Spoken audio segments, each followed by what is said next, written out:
All right. Welcome everyone to the 42 North 78West show. I'm your host, Sebastian Jesus. I thank everyone for coming here today. I got my other co-host, Alex Cloud. Alex Cloud, say hey man. How's everyone doing? Thanks for joining us. We're excited to get this thing rolling. Been Oh in the works for a little while now. So yeah, it's halfway through the season, but we made it. We made it. We finally made it. Today we have a great guest. We have Chris Triccarella. Chris, say hi man. Hey, what's up, y'all? Thanks for tuning in. All right, let's get it.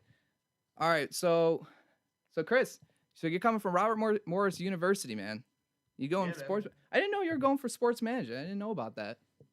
Yeah, dude, it's great. I love it. Yeah, that's kind of cool. I mean, it was my first question, but so you do like it, man? Yeah, I love it. It's great. It really helps me see the world of sport from a whole new angle, other than just being a fan. That's awesome. So, did you have a question, Alex? well, just wanted to say, like, I took. I'm not. That's not my major, but I've taken several sport management classes, and it's it's very interesting, and like Yeah, you that's said, awesome. very different perspective in the sports world. So Yeah, it's definitely so what are some cool things you're learning? Any cool things like you can like tell us? So right now, I'm not taking any classes right now. I'm a little ahead of schedule on those classes, but just from what I've talked about in my intro class, I learned a lot about understanding Olympic sport, the way that all gets set up, sport agency, the laws that go into it, different ways of paying agents. There's flat rates, compensation, um, hourly with a cap hit where you can't earn past a certain amount. And then I had social issues in sport class as well, where I learned about, well, exactly that, social issues, like so violence in sport, drug and substance abuse, and then racial inequalities as well. Huh. That's pretty sweet. Yeah. so with this major, what would be like your dream job? Coming out of it once you're all done. So yeah, so dream job, obviously, like Bills, Sabres, working for a hometown team, that's just would be incredible. But in terms of what I want to do with it, I would love to get in, say like contracts, get in on like the financial side of the team, and really managing that kind of stuff. Yeah, that's pretty awesome. I mean, Yeah, that'd be sweet. but like, so do you have like a favorite like sports movie? So me and Alex, we have our favorite sports movie. We got Moneyball, because Oh, such a you good movie. gotta love that kind of stuff. Such a good movie. And my one thing was, wouldn't it be cool to find the mathematical program for football? If you could Oh, find if the you can do that for football, that'd be yeah, if you incredible. can find the mathematical equation for football, then you got something going. Oh yeah, absolutely. Be the football's Bill James. Yeah, I hope so. That'd be great. So in terms of answering the favorite sports movie, I think right now favorite is Draft Day. With I just love the movie. Yeah.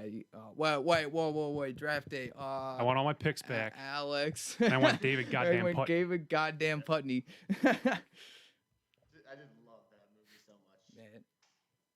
Yeah, I was. I don't know. But how's COVID-19 affected your learning? So actually, just pretty recently, I had to go into quarantine. I was a non-risk, but I was a contact of someone who had gotten it. Right. But going through quarantine, it was a rough period. But as soon as I was negative and they were sure I had no symptoms, I got out, which is I'm very thankful for. Oh, But that's cool. three of my class, I'm taking six classes right now. Three of them are fully online, and then three of them are virtual rotations. So some days I'm in, and some days I'm just on laptop. Hmm. Oh, that's pretty cool. Yeah.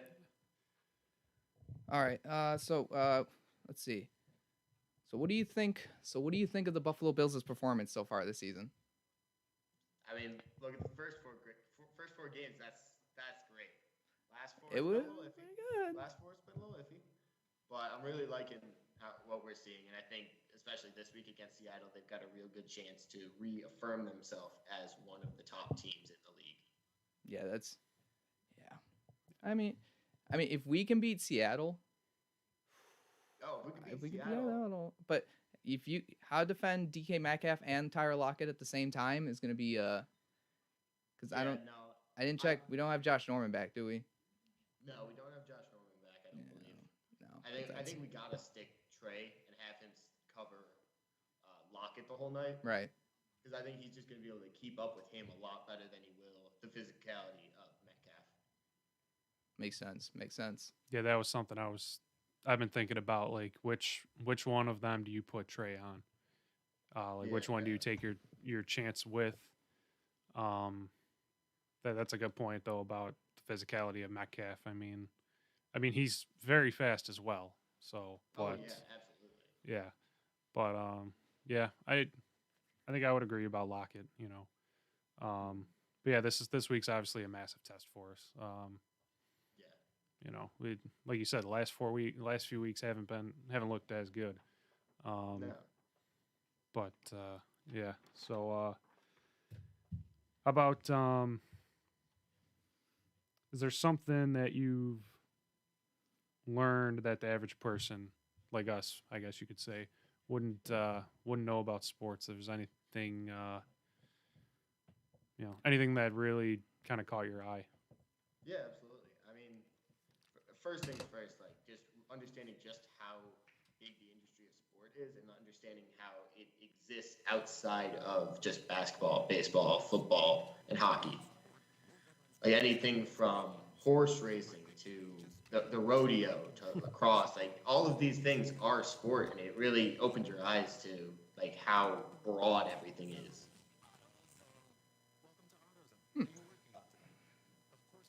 I'd say another thing really that I've learned, just everyone has this great idea that college athletics is this huge profitable thing that like they should be spending so much more money on giving some to the players, but really looking at it, well, I do believe athletes in college should get paid in some aspect, but really looking at it, it's not nearly as profitable as many think. Looking at numbers from USA Today from the 18-19 year, schools like Alabama and Ohio State, they didn't turn a profit out of their athletics. They had a net loss of about $10-15 million. Really?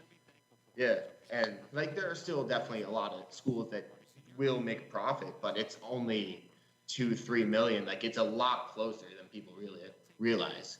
Right. Yeah, that makes sense.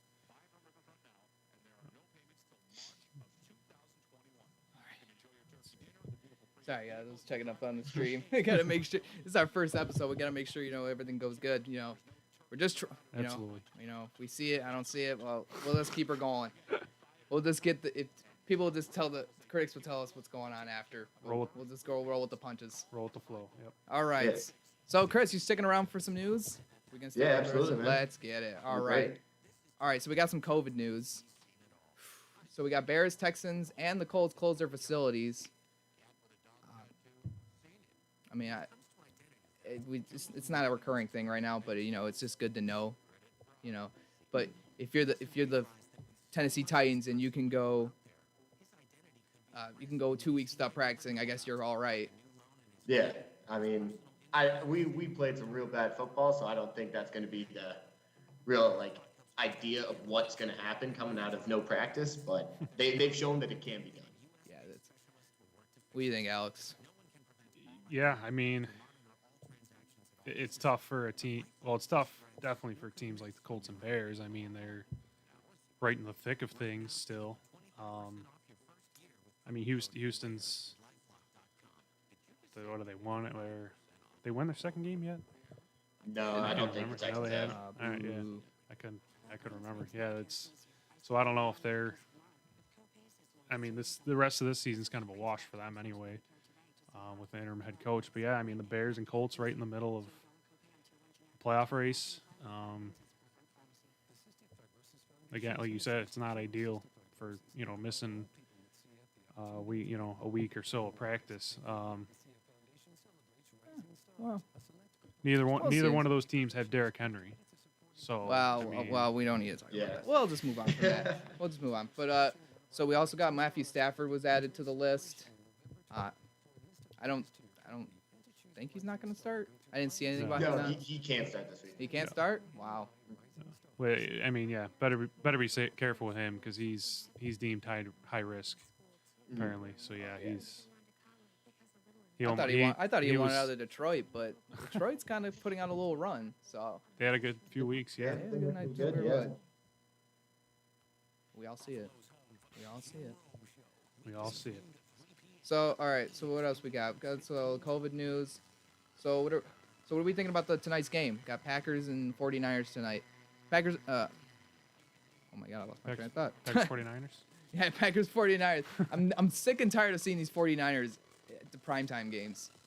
It's like every time there was a night game, every time there was like a Monday night game, it was the 49ers. And I'm like, are you serious right now? Yeah, don't we see it. have seen them on quite I've a seen bit. it way too much. I mean, You tell me what you're happens. not excited to see Nick Mullins and him lead that offense to greatness tonight? And all the lack of receivers that they have right now as well. I mean, their number, Oh, I know. like, I was pissed. I picked up Debo Samuel. I'm like, all right, he's back. And then he gets injured. He got hurt right away. Yeah, he got hit right Yeah. away. And, my one buddy, our one buddy, Kevin, too, he was all like, he's like, oh, yeah, you can have him. And I'm like, yeah, I'll have him. And then freaking jinx me, and all of a sudden he gets injured. Yeah, he's on the COVID list tonight too. yeah. So even if he could come back, he can't. That's sad. Oh, Oh, my God. What a season we're having. Damn. But yeah, that's But the one thing I wanted to know is, like, I wanted to see Will Fuller play for the Packers. I wanted to see Will Fuller play for the Packers. You saw that? yeah, I That would've been trade really rumors. wanted to see that. yeah. Him with Aaron Rodgers would be very lethal, and not even to count you already have Devontae Adams.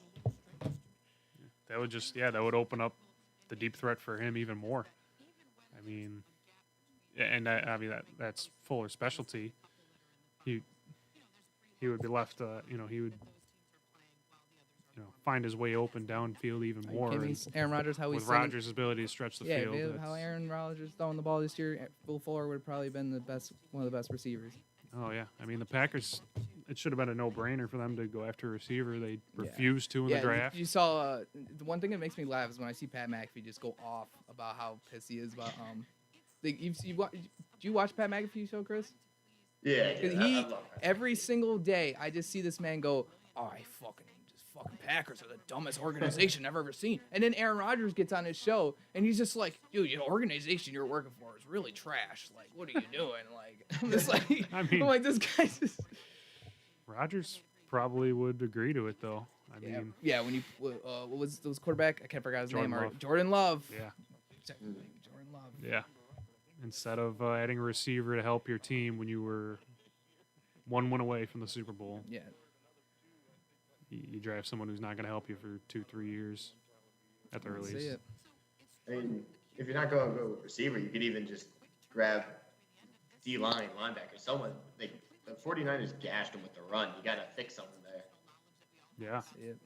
So yeah, we'll see if that happens again tonight. If they can replicate that ground attack against the Packers, but All right, but enough of that. We'll see the game later. Coming in the garage later, Alex. possibly we'll see. We're watching the game. It's a good game. Yeah. All right, so we got next up is AB. He's extremely grateful to play for the Buckers right now. This boy better not fuck this up again. Excuse my language. This is for kids. But but he really can't mess this up. Like when he signed with the Patriots, I'm like, okay, here we go. It's gonna be like another Randy Moss kind of thing. Tom Brady's gonna sling it down the field. Here we go. But then he got cut. What, 2 weeks after he signed there? Was it even 2 weeks? I don't even. I mean, I it know was even he 2 played weeks. only. He didn't even last that long there. Played only one game. I know. Yeah, So he might have been with the team for 2 weeks, but only Yeah. played in one game. Caught a touchdown on that game. Yeah. Brady And, just Yeah, but it kept was- throwing it. But the thing is, I really want to start Antonio Brown because I have a feeling every time a new player comes on, for some reason they get launched into the offense because Godwin's all banged up. How tall is Antonio Brown? He's what, like 5'9"? I think it is. Not Yeah, it's not the tallest 5'9", receiver. 5'10". He's like 5'9". Yeah, like Tom Brady likes like not tall receivers. He likes throwing up to Mike Evans. But, Guys you who know, get open. he and- likes he's like Wes Welker, Yeah, Julian Edelman, the and good- then you throw in Antonio Brown now. Yeah, the good route runners that get open. Yeah, and- like I don't know. Do you see it? I don't know if you see it. I mean, I would say it's risky to play him in his first game, but we saw what he did in his one game last year with New England, his first game there, and he tore it up. So him and Brady might have some sort of connection, but I hope to God it doesn't work out. But Yeah. Oh man. But something funny. I don't know. You'll see it later. That's what I'll know. But Chris, are you going to be joining us tomorrow with us tomorrow? I Kinda- should be able to. Yeah, because we had a short show today because really not much happened today because there's a lot of other things going on in the world that I kind of want to get away from right now. 'Cause every time I look Yeah. around, that's all I see. Yeah, But I don't feel you want with that one. don't want to see it right now. Yeah. They're still counting. Yeah. Still let They'll them still count. be counting. Yeah, for- but that's as political I'm knows? getting. All right, I'm done. Don't bring up political stuff again. But tomorrow, for everyone who's watching, tomorrow we're definitely gonna have a new guest. We're gonna have our man Nate Lioja. I read his name so many times. It's Nate Lioja. I think it is. He can yell at me if I got it wrong. But we got a guy, social media guy. He's coming on tomorrow. So thank you for everyone who's came onto the stream today. I most appreciate if you did watch. It was probably mishaps, but I'll make sure I will fix all the problems. But I thank everyone for coming. Signing off. See you. Have a good one, everyone. Thanks for tuning in.